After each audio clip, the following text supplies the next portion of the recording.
It says it's live streaming on Zoom, but over here it doesn't. Ha, there we go. Hi, everybody. Welcome to another terrific Tips for Business podcast.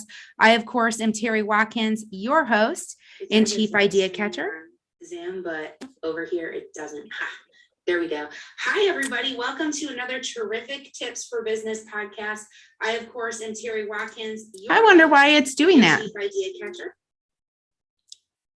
Oh, funny. Okay. So because I have YouTube open in another window, y'all, you just got to hear that twice. I'm sorry. Hopefully it's not pausing the conversation to pause that video from auto playing in that other window. But we'll find out. I'm learning a new piece of technology today, so bear with me. This is not something that we normally have to go through. But, you know, it's all fun. That's one of the challenges of being a business owner, is learning new technology and tools as we grow. So I'm so excited to be here with you today. Of course, I'm Terry, your Chief Idea Catcher over at SpinFrogs. And I am so happy to introduce you to a friend of mine, Kabir Wolf. And we have been doing some pretty cool projects together. We've had some opportunities to work together, and I've had a great opportunity just to get to know him over the last year. And it's just been an honor and a privilege to follow his journey. And I hope that you will see the value and why I brought Kabir on the show today. So for those of you that don't know Kabir, let me introduce him. Kabir, thanks for being with us this morning. Thanks for inviting me, Terry. Thanks for having me. You are welcome. He is a serial entrepreneur. He's a coach and a YouTuber. And he's also an award-winning author of the book, 90 Days to Financial Freedom. It's an amazing book. Definitely gives some excellent tips. He has a course that goes along as well. I don't think he calls the course 90 Days to Financial Freedom, though, but we'll talk about that later in the conversation. So Kabir moved to the United States in 2015. And like most people, he worked multiple jobs just trying to make the ends meet, right? We've all been there before. And he finally cracked the code in 2019 when he started his first business from scratch. And since then, he's developed himself to have the mindset to do whatever it takes to get the results that he desires. He's built all of his businesses from the ground up. Kabir, how many do you have now? I lose count at that. I think we're at 8, 9, 10, somewhere there. I was going to say, I thought it was somewhere around there. Kabir is a certified master practitioner of Neuro-Linguistics Programming, a mental and emotional release and hypnosis. And he uses all of these techniques to reframe any situation for himself, as well as to help his clients have massive breakthroughs. Today, Kabir runs and manages his businesses remotely, and it's enabled him to travel the world. And if you connect with him on LinkedIn, you will get to see some of his travels because he openly shares his experiences there. And he actually just shared an amazing adventure that he had hiking a volcano in Guatemala. So we have a ton we can learn from Kabir. Kabir, I'm so excited to have you here today. Thank you so much, Terry. I'm very excited to be here today. Thanks for inviting me. I know this podcast has been a long time in the making, with two very busy entrepreneurs trying to schedule a calendar as well. I'm sure that could be quite challenging. I love how this call started. For the viewers out there, just before we started this call, we said we're open to whatever happens, and here we are with the YouTube playing in the background as well. So it's a great introduction to the fact that entrepreneurs are always facing challenges. Entrepreneurs are always going through certain things that we may not predict. We may plan everything. We can check all the technology, do all the double checks, and then the minute you go live, you're like, oh, something just happened. So it's how can we be flexible around that and still be able to say, okay, how is this happening for me, so that I can look at the success behind this as well. So it's great that we started off that way. It is. It's wonderful. And it goes to show you, like, look, guys, I've been doing podcasts now for like 2 years. New challenges can still happen. You just have to learn how to laugh with it, roll with it, and keep on going. So I am grateful that I have such a gracious guest with me who could roll with the punches too, and we can keep the show on the road. So, Kabir, what's some of the challenges that you've had to face? I mean, you've got, 9 or 10 businesses now. I am sure that there are challenges that you've had to come up against being a business owner that we all might be able to relate to. Speaking of challenges with technology. Terry, I promise you there's not one, not two, but there's been multiple challenges over the last, let's say, 2 years that I've been in business, has been an entrepreneur. I think when I started off on my journey of, entrepreneurship, it seems so glamorous with, I'm able to do this, I'm able to do that. I'm going to be my own boss. I don't have to talk to anybody. I don't have to be able to, report to somebody. I don't have to clock in, don't have to clock out. Then I realized that entrepreneurs are the ones that are crazy enough to work 80 hours a week just so we don't have to work 40. So that kind of change in mindset was a little bit of a shocker for me when I started off, and I was able to power through that. And I was looking at the bigger picture. I think we started off really well. First 6 months, 8 months in business, we did really really well. And then on my best month last year, we did almost close to $500,000 in sales, which was phenomenal. I mean, in my worst month, we lost almost $300,000. So there's been there's been both sides of the scale. What is I've really learned, like one of the bigger challenges is that as the entrepreneur, we're always the ones stopping the business from growing. Whether that be with my Amazon business, whether that be with my coaching business or my marketing business, my funding business, whatever business you look at, the concept is the same. It's me as the entrepreneur that is stopping the business from going from 10 to 100 or 100 to 200 or whatever it is. Yes, there's employees needed. Yes, there's systems needed, but I, as the entrepreneur, need to be responsible for that. And if I don't take full responsibility for that, then, and that's the challenge I face because I refuse to take full responsibility initially. I said, no, it must be the employees, it must be the clients, it must be the system. Facebook ads are not working properly, or whatever the specifics for that business is. When I started taking responsibility for it, and I said, okay, no, like, okay, this may not be working the way I want it to work. Cool. How can I pivot and try something different? Like we pressed live and it didn't work exactly the way we wanted to work. Cool. How can we pivot, close the window, start different? How can we pivot and always go in a different way? So I think those challenges have taught me a lot. I'm currently actually in India. I got here 2 days ago, and I was, like you said, in Guatemala just 3-4 weeks ago, having fun in Guatemala. Hiking a volcano, beautiful experience. Travel is great. It teaches me a lot about myself. Coming here to India just a couple of days ago, I got here because my partners called me about a month and a half, 2 months ago, and they said, hey, like, we're scaling up considerably and we're growing, and we need to be able to have you on the ground here to help. When you have HR problems, we have finance problems, figuring out, cash flow from here, because in India, especially the way it works with marketing is, let's say we're doing work for the period of Jan 1st to Jan 30th. I'll send them an invoice only at the end of the work on Jan 30th. And then they have all the way till February 30th or February 28th to pay me. So they have 30 days after I send them the invoice. In the US, payments up front. So the cash flow crisis isn't that bad. So even if I have to hire a freelancer or bring on an extra hand to fulfill on the project, I have the cash to be able to pay them. In India, it works a little bit differently. So kind of dealing with some of those challenges with local clients over here. So we may have 20 lakhs, which is about 200,000 Indian rupees in, like, let's say receivables. But if it's a receivable and I have to make salary payments today, that kind of, it becomes a cash flow thing. So we're figuring out processes like that, even on hiring, like, sure, today is one person, two people that I'm hiring. What happens when that becomes 10 people, 20 people? How am I able to pivot the business to where I have processes set up now to where that can be more automated? And figuring out these things with my partners more on the ground here. So just kind of stepping into their model of the world as well, understanding from their side what's going on locally in the business over here, and then being able to kind of help fix some of those processes as the entrepreneur. So that's definitely been a challenge that I'm facing right now. I love that you mentioned, because I say it all the time. I actually just posted it in a Facebook group the other day. What's your biggest hurdle in business? And I said, me, myself, and I always. 100%. And so I love that for you, it's the same, because it lets me know I'm in good company. And it's multiple things that stop us and get us in the way. Mindset is definitely one of them. Cash flow is another one. All of those things. And time can be a challenge too. And we use these as crutches or excuses. And so being able to recognize it and say, okay, what do I need to do different? How can I do this different? So like you had mentioned,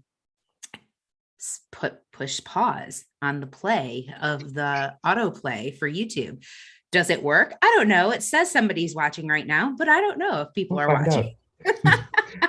Right? At the end of the day, if we figure out, okay, is there something I can do different? I had a guest on my show recently, and they were like, ask a different question. Mm. Because sometimes what happens is we get so stuck on satisfying the solution for this problem that if we just took a step back and said, what if we try and solve a different problem? Maybe we don't even need this anymore. Mm. Maybe Mhm. there's a circumvent that we can have.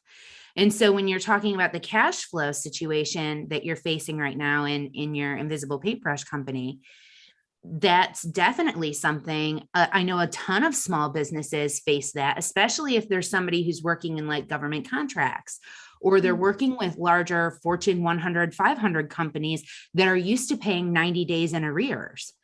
Yeah, Well, and if they're small paying businesses 90 that days in becomes a arrears, and challenge. a small business can't do that. Yeah, Right.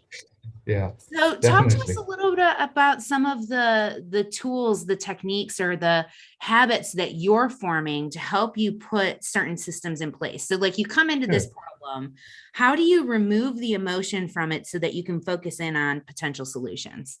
I think the most important thing, and I think Tony Robbins talks a lot about this, and we're both familiar with the Tony Robbins word as well. And I've really adapted this from him.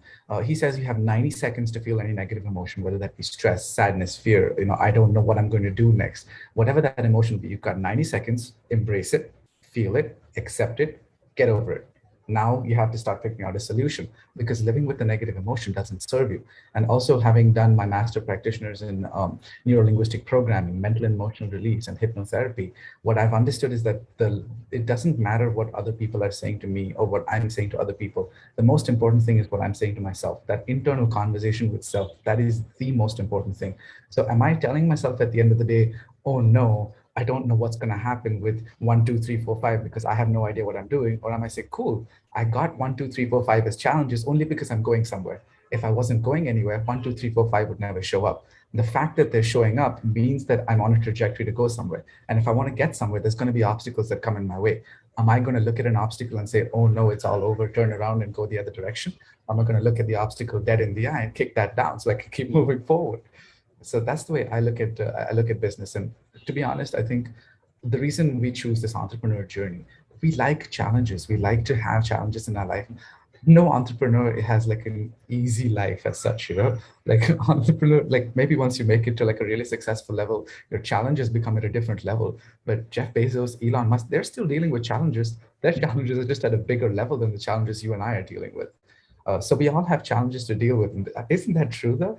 So if you It's look so at someone like true. And even when you're working for somebody else, like I remember when I was working in corporate America, it seemed like no matter how much money you had, the challenges required more money for the solutions.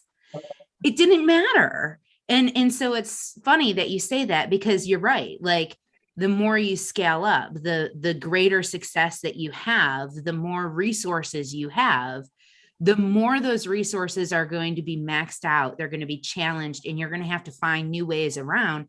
And it course. is going to take more. It's going to take more time. It's going to take more effort. It's going to take more energy. It's going to take more financial capital to Yeah. satisfy those challenges. Don't let that be the reason that you don't face them, though.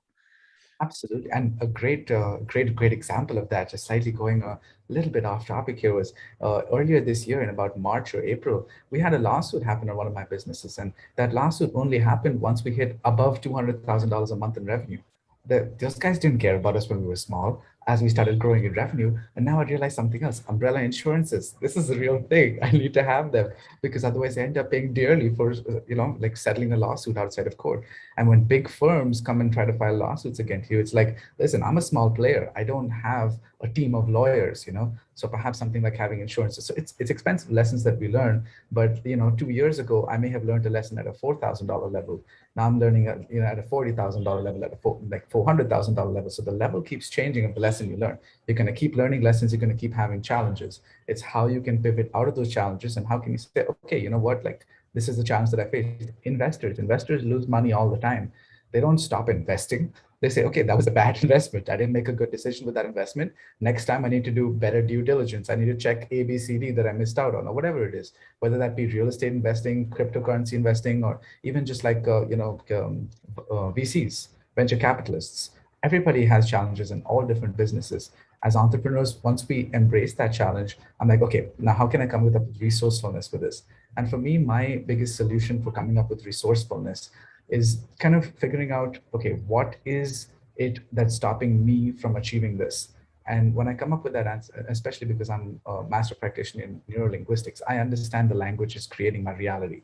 So I'm like, okay, this is a solution, and I may not have the answer. In fact, 9 out of 10 times, I don't have the answer. It's like, listen, I don't know. We'll figure it out, But and then I'm able to kind of use that. Okay, I don't have the answer, but I know Terry. Terry's gone through something like this before. Maybe Terry knows something.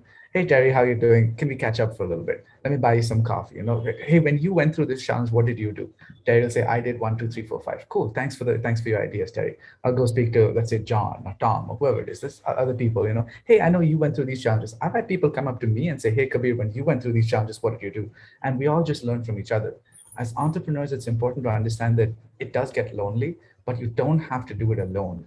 There are other entrepreneurs there to support you. And when you find a community of entrepreneurs like you and I have found each other, and the community of entrepreneurs that we're connected with, we're all resources to each other. We've sent each other clients. We've done business with each other. We'll do business in the future with all of these people. Whether you do business or not, they're good resources to have. And every entrepreneur should have that resource of entrepreneurs around them. So as far as solutions, I believe in crowdfunding my solution. I'm saying, hey, like, you guys help me figure out something that I can do here. Because let's face it, I mean, I'm 27 years old, and I don't know if you knew this as well. Like, I got kicked out of 10th grade. No university would accept me in 12th grade because my grades were too low, and I dropped out of college. No formal education to speak of, and society leads us to believe that that's the route to success, right?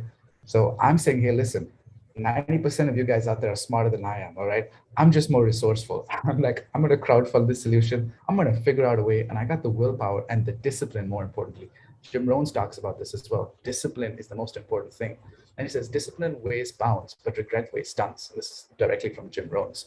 And I truly believe that as well, because discipline sometimes can get hard. It can get hard to wake up, every morning, do the routine, and, get to work. Sometimes you don't see money, especially as an entrepreneur. You may not see money for 6 months, 1 year. You're like, oh my God, I've been putting in all this time into it. There's no money, where's The the time? question is, what am I doing here? Yeah, Right? what Why am am I I still doing here? doing this? Yeah. Yeah, exactly.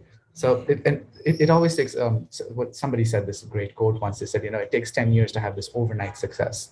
So as entrepreneurs, we understand the longevity of it. I understand that I'm not working for a wage today. If I was working for a wage today, I'd go back to being a line cook. I made way more money being a line cook, but I'm not working for a wage today. I'm looking at creating wealth and abundance forever.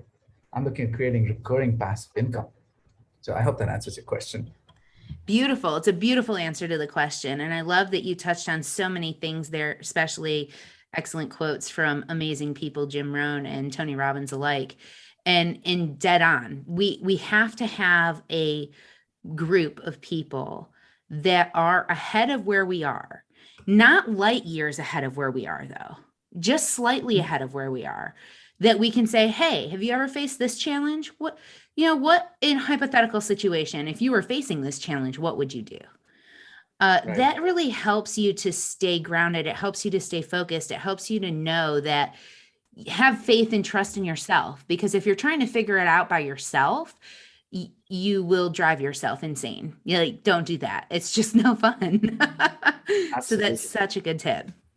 100% agree. And if I would like to add to that as well. I think crowdsourcing entrepreneurs is a good thing, but also having a partner is a great thing. With most of my businesses, my brother is my business partner as well. We bounce ideas off each other, and it's great to have a brother that supports you in business as well, because you can strategically think and be like, okay, I think this way, you think that way. And my brother and I are very different in our thinking. So it's good to have that opposing view, and we won't make a business decision until we can be unanimous about it.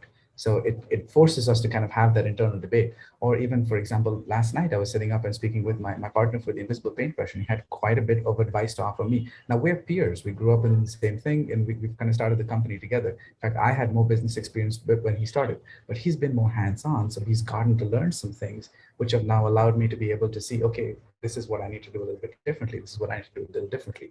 So yes, you can learn from people ahead of you. You can also learn from people that are not so ahead, and you can also learn from your peers. And sometimes the peers teach you the most, because they can like look at you directly and call you out on your BS. And they're like, hey, listen, man, like, you got to do this. Like, this is the way it is. And I'm grateful to have that group of peers as well around me. Amen. I love that. So always be seeking out people that you can build that that community of trust, that foundation of, hey, we're all in this together. This is a dog eat dog world, but I'm not here to eat you. I'm here to, support you in any way that I can, because I feel that support in return. And that's the necessary thing. There has to be, that's what a good relationship is in general. Consider it like I dating. agree. It's funny you talk about relationships and things in that context, because with our business, we talk a lot about business culture, and we think that culture is like super important. So like we want our employees to be happy to the extent of, like I want my employees to be at a place where if somebody offers them, and for any of my employees watching this, for someone, like I want them to be in a place where, if they get offered twice the amount of money to work for our competitors, they're like, no, I want to work for Invisible Paintbrush. I want to work for Wolf Automation. I like the company I work for. They take care of me because they actually care about me, and not just as something to say, because it's very easy to say, oh, like I care about my employees. Like, what are you actually doing to care about your employees? Like, are you actually involved in your employees' lives, and how are you looking at that? So part of my like task of coming here to India is to get more involved with my employees as well, and understand what is their why are they working for us, and what is it going to serve them to work for us. Because listen, here's the thing. I found that we can train on anything. And I found this across different streams, whether it be for like my funding company or my Amazon automation company or marketing. I can train people to do pretty much anything. One thing I cannot train is mindset. Like, I mean, I can train mindset, but I need them to have the willpower to want to have that mindset. And if they don't have the right mindset, the right group mentality, the team mentality, then I'm not going to be able to work with that. Like, I don't want that toxic bad apple in my office. I would rather have like 5 people. I'd rather say no to a client rather than have bad people in my office just because I want to fulfill more on a client. At the end of the day, I want my employees to be happier.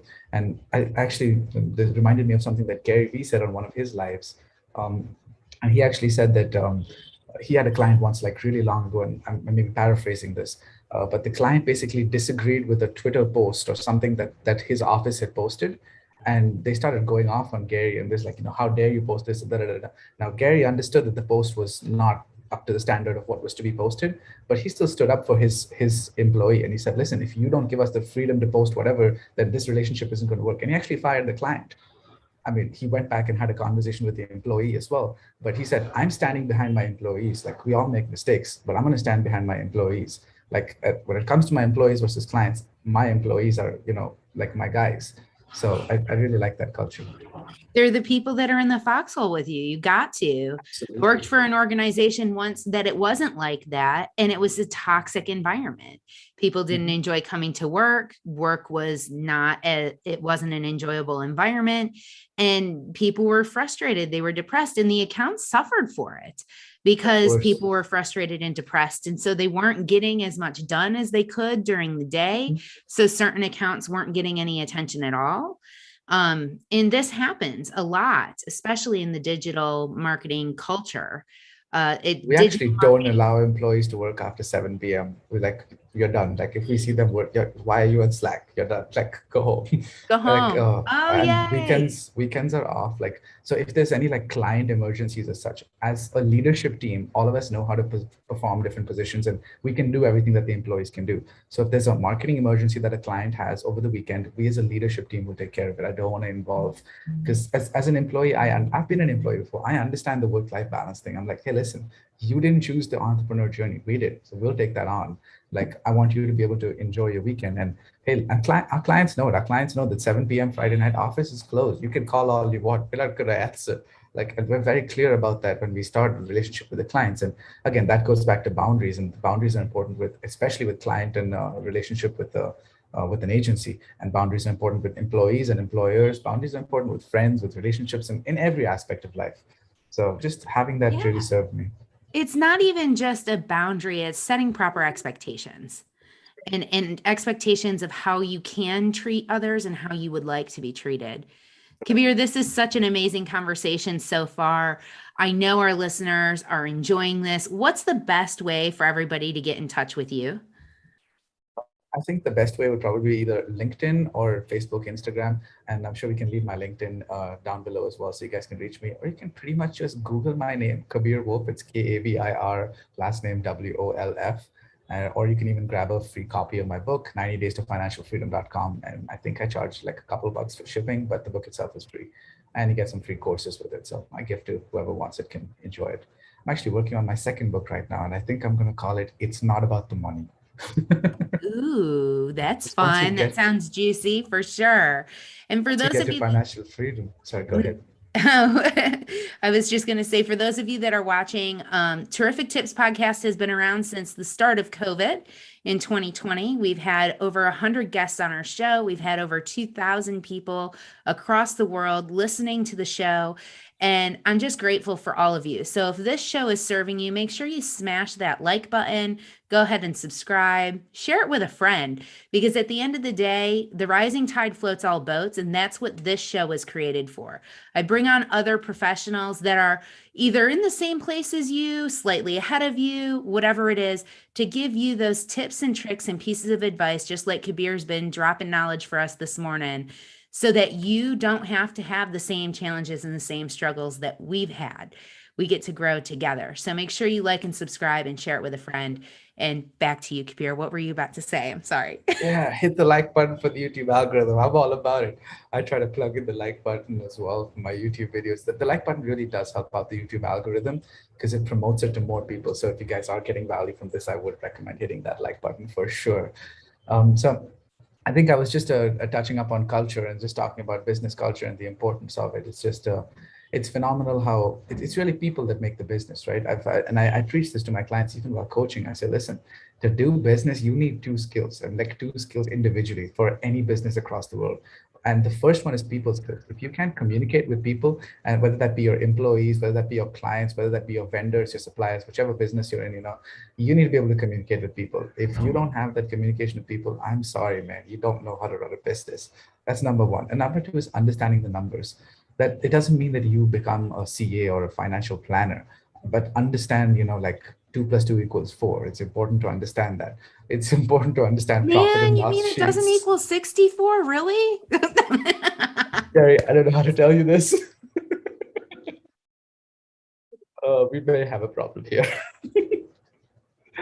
No, I mean, what I mean by that is just understanding financial statements. So you can hire an accountant to give you a profit and loss statement, but if you don't know how to read a profit and loss statements, if you don't know like assets, liabilities, if you don't understand basic economics, it becomes hard to run a business because you may be losing money. You just have no idea because on paper it looks like you're making money, but you start taking it back and back in things, taxes, maybe things that you may not have accounted for, and you're like, wait a minute, where's all my money? So it's important to be able to understand the numbers. Even if you can't do the numbers, it's important to understand the numbers and people skills.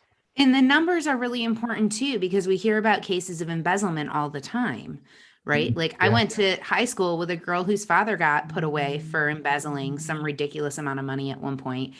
And you can understand the numbers. You have to understand the numbers to stop that from happening. Because it happens. It's a very real thing, unfortunately, but it does happen. definitely. So knowing the Yeah, numbers allows you to hold people accountable. we have a triple check system. There's two people, so one employee, one CA, and then somebody from the leadership team will at the end, every month go over the numbers to make sure that everything is in place. So I think that's important to have, like, first the team member, then goes to the accountant. The accountants make sure everything's good, then comes back to the leadership team. So it's a good structure to have, and I think it's important. Even if you're an entrepreneur by yourself, have at least somebody else look at it, because maybe you overlooked something. Maybe maybe you that $297 ClickFunnels account, maybe you don't need it anymore. I don't know. I'm just saying there's different things, and they really start eating up into our budget, and then before you know it, you've got like this $5,000 a month outgoing, and you're like, where is it going? Absolutely. And how often do you look at that? Like how often do you go through your numbers or your books for each of your businesses and decide, we're paying X amount of dollars for this software, for this technology. Are we actually using it? Because I think that's a good question that you bring up.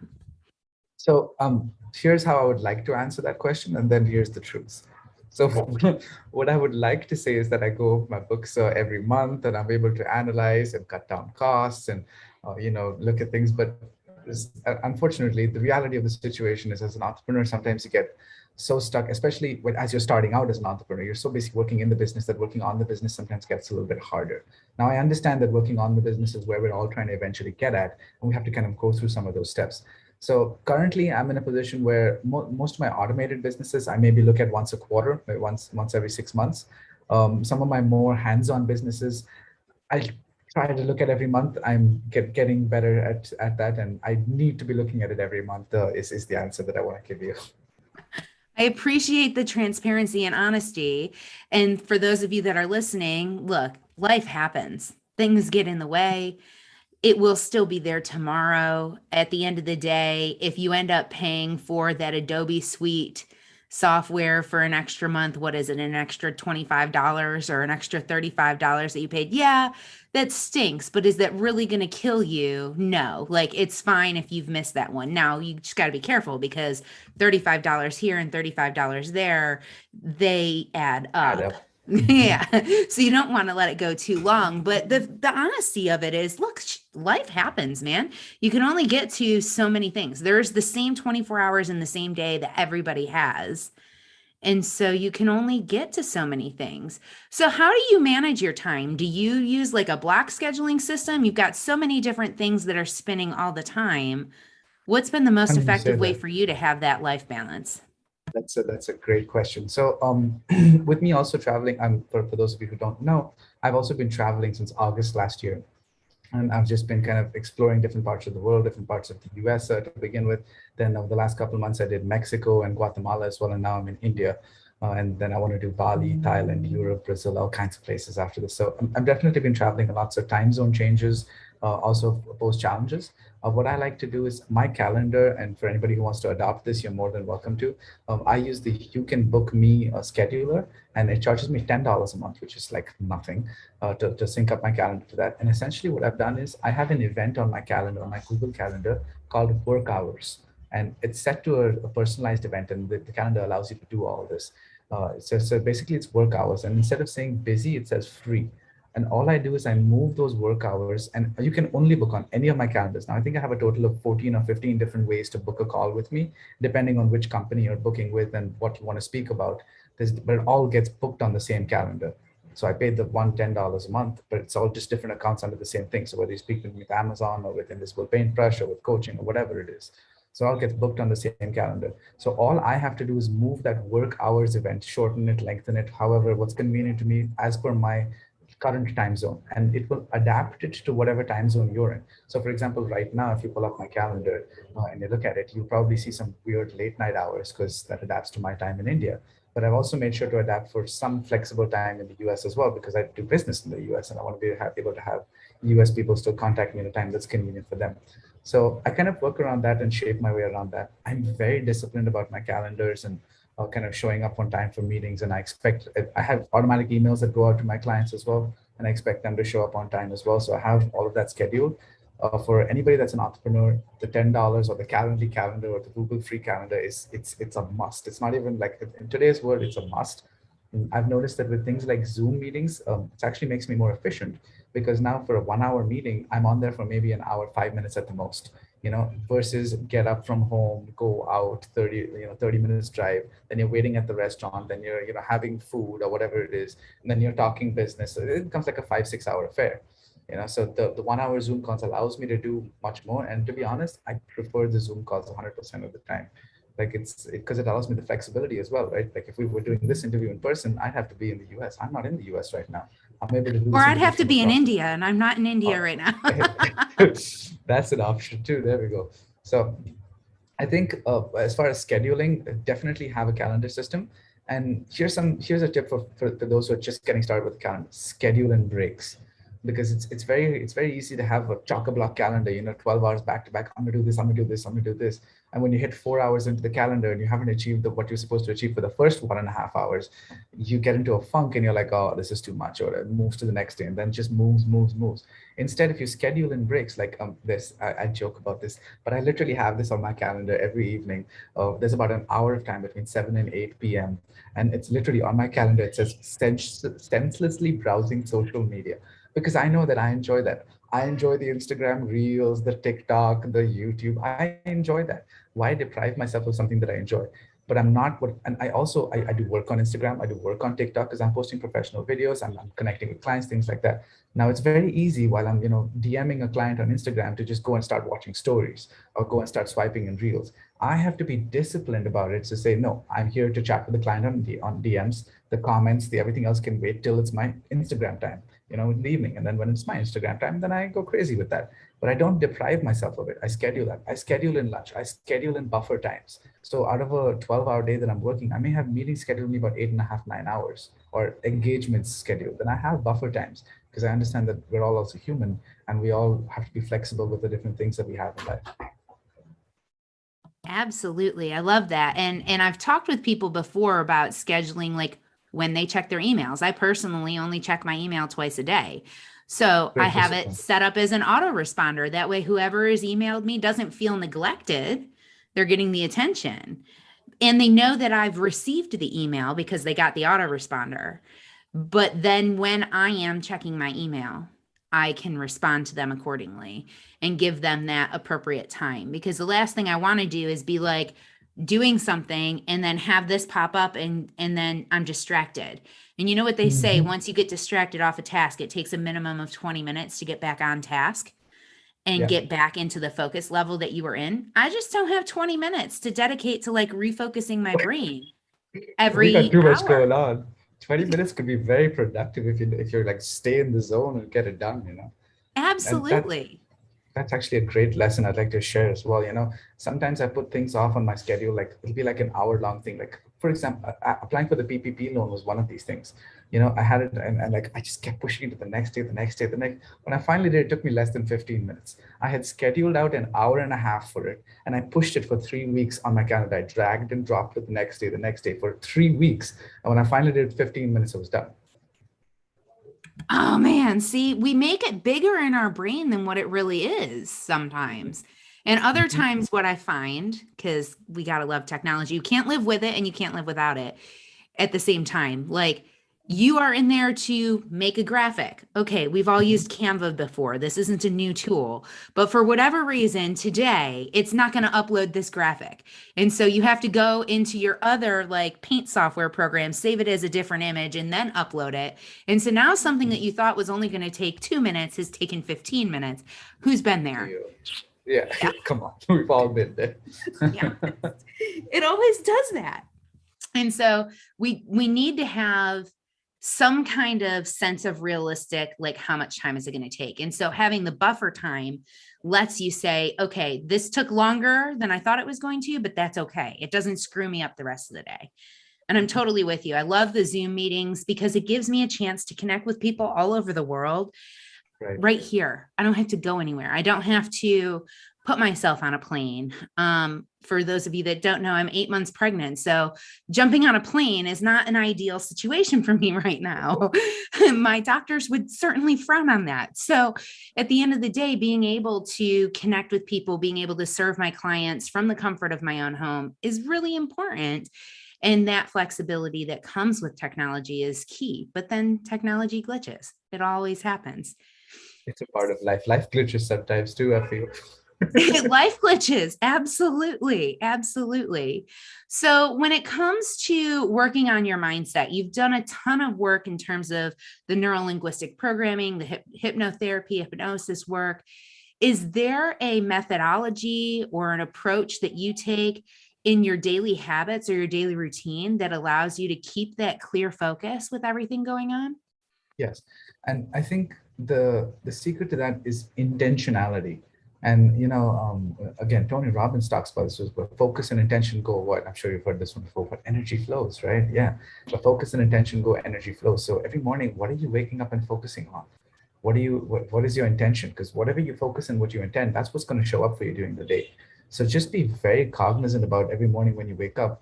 Like even for someone who's still working a 9 to 5, there's nothing wrong with a 9 to 5. Some people sometimes tend to think that the message I'm giving says that 9 to 5s are bad. No, I need people to do 9 to 5s. I need employees, and for some people that's the best life. It's the best work-life balance. And hey, full respect to that. The entrepreneur's life is actually hard. The employee life is easy, if you ask me. So more respect to those who want to take on that. And kind of what I'm trying to get at is that if you're gonna even if you're going to be an employee, are you getting up out of bed every day and saying, "No, I hate my boss, I hate my job"? Not another Monday. If that's what you're telling yourself, then guess what attitude you're going to show up with, and everything's going to kind of show up for you the same way. But if you get up in Monday morning, you're like, I can't believe it's Monday. I can't wait to go and crush this week. Sales are going to be awesome. I'm going to make my boss happy. I'm going to make so much sales commission, or whatever your job is, like that puts in a different energy, because your intention with that is like, I'm going to go crush this week versus I'm going to just get through this week and do the bare minimum. So my advice to anyone is just like to start controlling the mindset, just intentional, and cut out the negative BS. You don't need any of that. Like, it literally doesn't serve you. Like, one of the prime directives of our unconscious mind is to protect us. Negative emotions don't protect us. Your unconscious mind literally cannot process negative emotions. Out of 2 million bits of information that we receive every second, our conscious mind only processes 126. The rest of it goes directly into the unconscious mind. Here's the fascinating part. Our conscious mind is the only part that can process negative emotions. Our unconscious mind cannot process it. So you have to consciously make the decision to choose to experience the negative emotion. What if you just chose to not experience it? So what if bad things happen? Bad is subjective. You have to choose for that event to be bad. You look at it as a learning lesson and preserve the positive learnings from it. It's a great event. Yeah. Things can happen great, and you learn lessons from it and you keep moving forward. It's phenomenal. That So actually leads me to another question. Did you keep a journal of your lessons along the way so that you can kind of see how you dealt with things like over time? So I've kept journaling is not my strong strength. However, I did want to track progress. So and this is good tip for anybody else who feels like journaling is not their strong strength, but wants to track their progress. This is my method of journaling. One is I have YouTube videos to kind of track my progresses, but that's more like teaching other people. So I know, hey, this is around the time that I learned it, because the best way of learning something is teaching it. So that's kind of what with my YouTube channel. But what I do for journaling is this, my little cell phone right here, selfie video. Hey, this is June 12th. This is just a check-in, and maybe 30 to 45 seconds, 1 minute at the most. Talk about challenges, progress, anything big that happened. And I try to do this on a daily basis.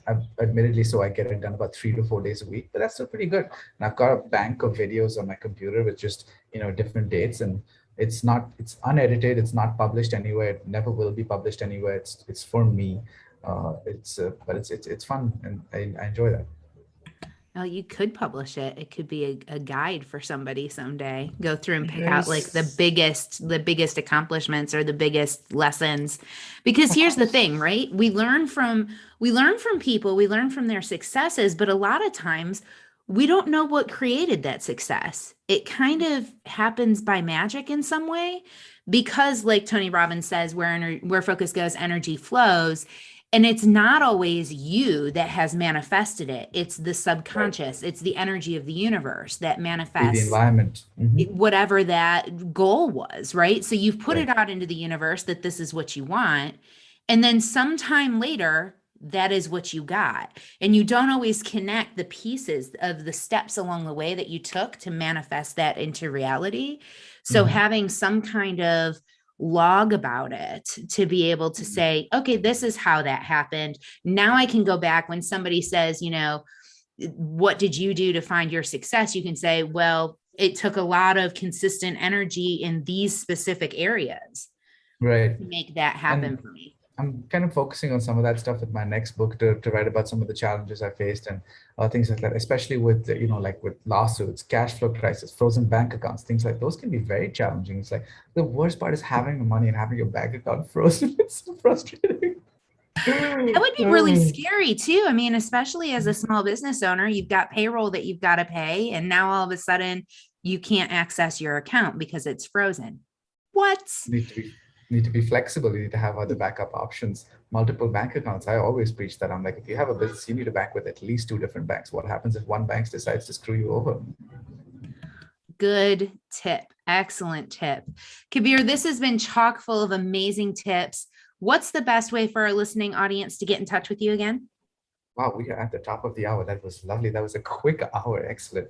The best way to get in touch with me would be LinkedIn, and Terry will leave the link below as well, or just Google my name. I'm my pretty SEO optimized. You can find me anywhere online. Thank you so much, Terry, for having me on your wonderful podcast and just graciously sharing your time with me today. I'm very grateful to be here. Likewise, I'm so thankful to have you. This has been absolutely amazing. I will make sure to drop your links below. And for any of you that are listening, I mentioned SpinFrogs in the beginning when our audio was kind of overlapping for some reason.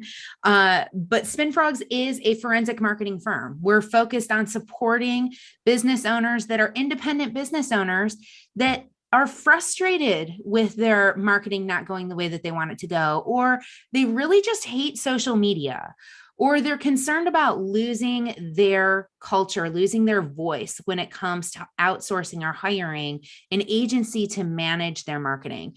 So what we do is we come in, we find the pitfalls in the marketing, we pivot the budget so that it can be maximized so that those business owners can have the impact and the legacy that they want to have, allowing them to stay focused on the things that they do best. So if you're somebody who's looking for some marketing support, you want to incorporate TikTok, or you want to incorporate some other social media, but you're not sure how to do it, get in touch with us. I'll make sure my link is in the comments below as well, so that you can make sure to reach out to us. We offer a free 15-minute conversation. And we also have a free guide on our website, the 17 Unbelievable Ways to Grow Your Social Media. Go nab that guide at spinfrogs.com/gift. And Kabir, I have one more question for you before we leave Ooh, for the day. one more. Let's do it. Yeah. So if you were to go back in time, give your younger self a piece of advice that would make your journey to where you are today a little bit easier, what would it be and why? Ooh, very, very good question there, Terry. Excellent question. Hit me with a surprise question.